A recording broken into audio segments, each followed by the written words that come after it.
seconds behind. So at this point, we're probably live.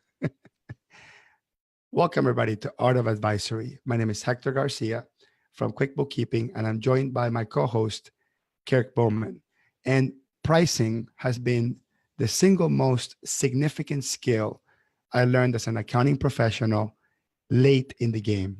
I started my business maybe 5 or 6 years later. I started to feel that I was learning how to price. And to be completely honest with you, I don't think I will ever stop learning how to price. Pricing is a moving target, and pricing is a skill that you will master, and that you feel that there will be more layers to it as you grow. And one of the people I learned pricing from was Kirk Bowman. So Kirk, let me ask you a question. This episode will be about you. Tell people why pricing is the most important skill you can learn in business. So first of all, Hector, thank you for that compliment. I appreciate it. I'll summarize it this way. I think pricing is the single most important skill that we don't teach at college, especially in the School of Business. We always hear that pricing is one of the 4 or 5 P's.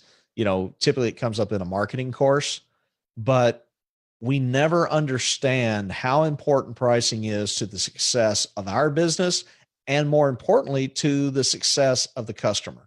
I think price is the one thing more than anything else that determines whether the outcome for the customer is successful or whether the outcome for your business is successful. I think it all boils down to pricing. There was a study done a few years back. I forget the name of the book. It may have been in Windfall, that was talking about the difference in a 1% increase in price. And we're talking big Fortune 500, 1,000 companies, that a 1% increase in price could result in as much as a 10% increase to the bottom line. And I actually think in professional services, it's more so, because in professional services, most of our costs are fixed. They're tied up in human capital. And how are you pay for human capital? Well, it's in salaries, right? Or some other type of compensation, but it's in compensation. So those costs are primarily fixed. So if costs are primarily fixed and you then increase price, what have you done? You just driven money straight to the bottom line. So that's one of the reasons why I think pricing can have the biggest impact. And if you are someone starting your business versus someone that's maybe 10 years in the business, how does learning how to price change your life? So I think I want to hear both sides, right? You're starting the business from the beginning. You don't have a customer yet. You don't have a client base. What does learning how to price look like in contrast with someone that maybe already has a customer base and has some people paying a certain price? And what does relearning how to price look like? So just the two scenarios, if you're starting a new business and you start off with the correct pricing mentality and pricing business model, versus if you've been in business for 5-10 years and then you try to change your pricing mindset and business model, I think the first is much easier. Now, I can't point to a study where this has been done, but what I can point to is conversations I've had with people who are in one career. Possibly the particular individual I'm thinking of was working in an in-house position, and then due to some downsizing in the business, wound up going out on his own. And because he had been paying attention to what was going on in the bookkeeping accounting world, he had already been exposed to the ideas that I have and others at VeraSage about pricing, and he was ready to implement those from the get-go. And his business has just taken off in a way that I rarely see a business that's starting out hourly take off. And I think, that leads to the fact that if you could start fresh, it's much easier, but most of us don't get that opportunity. So most of us are left in the position of having to convert along the way. That is harder, but it is possible. So how can I unpack that further? Because you said you wanted to go more in depth. Yes. Learning how to price. I mean, anyone can anybody can throw a price. I mean, that obviously anybody can throw a price or a rate at any service. But when we say learning how to price, We're talking about pricing on purpose. I mean, being very intentional about how you use pricing, both to gain more customers, to make more profit, even to position yourself, and to also establish your entire business model. So I say unpack it further in terms of why pricing is not just a skill. After you learn it, it's also your entire business model and way of life. I agree. I think pricing, at least for me and the people I know who price well, pricing permeates who they are as a person. Because it becomes a mindset. It is something that I can't help but look at an ad for Christmas and make a comment about the pricing. I can't help but go through a drive-through or look at a menu in a restaurant and see when they're offering creative options, particularly 3 options. I can't help but notice that. I notice companies that have great mission statements that speak to their why and actually help me understand why I'm a customer, because their why is my why. That's why I'm drawn to them. Those are examples of things that it just permeates. Now, obviously that doesn't happen. A mindset shift takes time. I don't know the studies, but my guess is a mindset shift probably takes at least 2 years, maybe 3, a minimum of 1 for sure. I think most mindset shifts, you first commit to it intellectually, and then over time, you become committed to it emotionally and from your spirit. Now, that's the point I'm at. And I'm at the point I can't think any differently. For me to think differently at this point would go against who I am. But literally, I had to rewire myself. And, you talk about studies rewiring a brain. What is the study? You hear this quoted a lot. Takes 20. Some people say it takes 21 days to make a new habit. Other people say it's longer. But bottom line is, it takes time to rewire your neurons. And that's what a pricing mindset is. It's rewiring the neurons in your brain. And in a nutshell, committing to or accepting intellectually, as you're saying, to a better pricing model means specifically what? Does it mean price higher? Does it mean be expensive? Does it mean be competitive? What exactly does that mean? Even if we've talked about this before, can you give us a Reader Digest version? What exactly does it mean to price based on value? That's a great question. A lot of people assume it means to price higher. It means to price more expensive. That might be an outcome, but it's not the intention going in. Pricing based on value means that the customer's perception of value, the desired outcome the customer is seeking, is first priority. We first want to find out what that is. So if a customer calls up and says they need help because they're being audited by the IRS, I'm not just going to take that at face value. I want to dig into, well, why are you being audited? What are the circumstances that led you to be audited? What's it going to take to prevent you from being audited again? I'm going to take I can't say the right word. I'm going to make a diagnosis. Okay. I'm going to treat it like I'm a doctor. I'm going to treat it like I'm a professional. I want to know what is the outcome they're seeking and why are they seeking it? I also want to go further, and I'm not just going to assume that if they've made their own diagnosis and they come up with their own prescription, that the prescription they're asking me to fill is the right one. So it is stepping back and getting to the reason behind what it is they're asking. And that's going to give you a perception of value. Once you have that, then that drives everything else. If there's something that's important to me, but it's not important to the customer, then I want to align myself with what's important to them. Or if I can't, then I shouldn't serve them. If something's important to the customer and I can't get behind it, then I shouldn't serve them. That's what pricing by value means. One of the axioms that I say a lot is, one of the things that I think we're fighting, we meaning those of us who espouse pricing by value, one of the things we're fighting is that value pricing is about value. It's not about pricing. I know that sounds weird, but pricing is secondary and way secondary to the value. Right. If there wasn't any money, right, and we were in a barter system, it's all 100% value based, right? So when someone has way too many chickens and not that many pigs, right, they're going to say, look, it's more valuable for me to have a couple of pigs instead of too many chickens. And you figure out how many chickens are worth a pig. That's the barter system. And value-based exchange has always existed. But now that we're in a modern economy, let's call it a modern economy, where we have a dollar value pegged to everything that we do, right? Until the blockchain takes over, right? And we have Bitcoin and all that stuff. But since we have a dollar value, the closest thing to a true barter system is to attack the correct price tag to your services, as if your customer wanted to make a statement of saying, I am willing to give up this much money, this many chickens to get this many pigs, or this much value from you.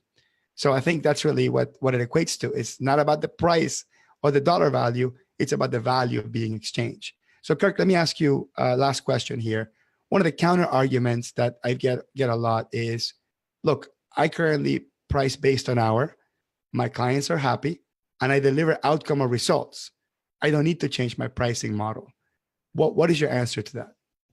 So the first thing I would say, essentially, I think the question behind the question, at least when people ask me, is I'm already profitable. At least I'm happy with where I'm at profitable, maybe. Why should I change? So first of all, I just want to go on record as saying, I never said billing by the hour wasn't profitable. What I've said is billing by the hour is unethical. And here's why I think it's unethical. Because there is a built-in conflict of interest between the professional and the customer when you're billing by the hour. Why? Because your pricing is based on inputs. And when your pricing is based on inputs, meaning the amount of time you spend, the customer wants less inputs because that equates to a lower price. The professional wants more inputs, more hours, because that equates to higher revenue and probably higher profit. That's a conflict of interest you cannot explain away. And I have people who I know them, they have a good heart. They have a good trust of the customer. But yet, when I really dig in with them about how they do their timesheets and all of that, I go, well, have you ever had to write off hours that you didn't think you should? Have you ever, do you complete your timesheet every 15 minutes or do you do it at the end of the day or probably at the end of the week? And I just kind of go through these questions and nobody can say that they're unblemished in this. And I'm not saying anybody's perfect or should be, but I am saying that inherent conflict of interest is not something you can get away from no matter how good of a heart you have. And I want to be aligned with my customer. And so if I make the most important thing, the value they receive, and I then align the price I receive based on that value, all of a sudden we're rowing in the same way.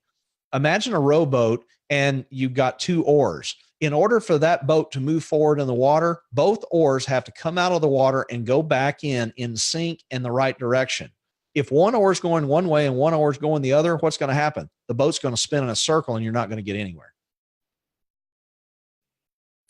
And you also have the challenge that when you price, beyond the unethical argument, we also have the challenge that when you price based on hour, your maximum revenue is tied to the maximum amount of hours you can work, right? We have an artificial ceiling on what we can make. So if you're profitable now and you have happy customers now and you deliver results now and you charge by the hour, and those four things hold you back from looking at a value-based business model, I think at least take a look at the argument of crashing the glass ceiling that you built for yourself for billing by the hour. And secondly, for me, I think that artificial ceiling and having the mindset that the more I work, the more I make, shies away from my true mindset, which should be the more I innovate, the more potential I create for myself to make more in the future. And pricing by the hour and having that artificial ceiling stunts your capacity to innovate. It makes it very, very difficult because your reward is to work more. So innovating to deliver the same results with less effort is shooting yourself in the foot. And subconsciously, it's just not desirable to innovate.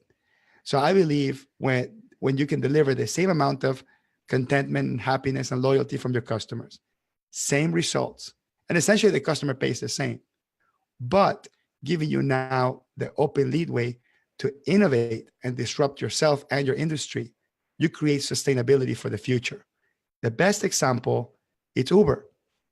So with taxis, you get on the taxi and then you know how much the cost per mile or quarter mile, whatever it is. You can have an idea more or less what it would cost to get there. And you know that if that taxi driver takes a detour and makes you drive more, it will make you pay more and create some anxiousness around it.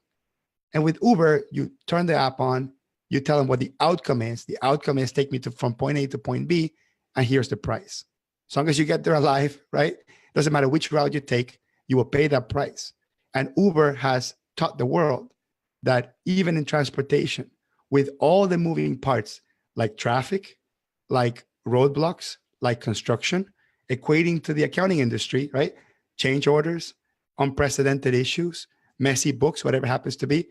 It has taught the industry that it's okay to deliver an outcome and a price upfront and completely disrupt the industry and give even a happier customer. I love your example of Uber there. And I think the gold nugget that you said that I think I'm going to have to write about it because it got my brain going was the idea that with Uber, when you pull up the app and you tell them what your desired outcome is. And by the way, that's the reason why taxi drivers in New York and other places have been so up in air about Uber, because a new business model came about.